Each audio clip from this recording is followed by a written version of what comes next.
folks. The morning after. A friggin' winter wonderland. So you can kind of see, there's a little bit of snow drift, but you can average out to about 14 inches or so.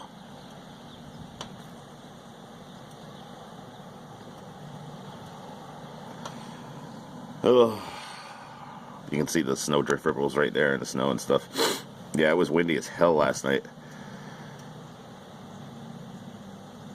And my driveway holds about 8 cars, 9 cars. Oh, God, yeah, that was fun.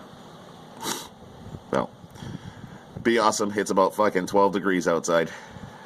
Brr.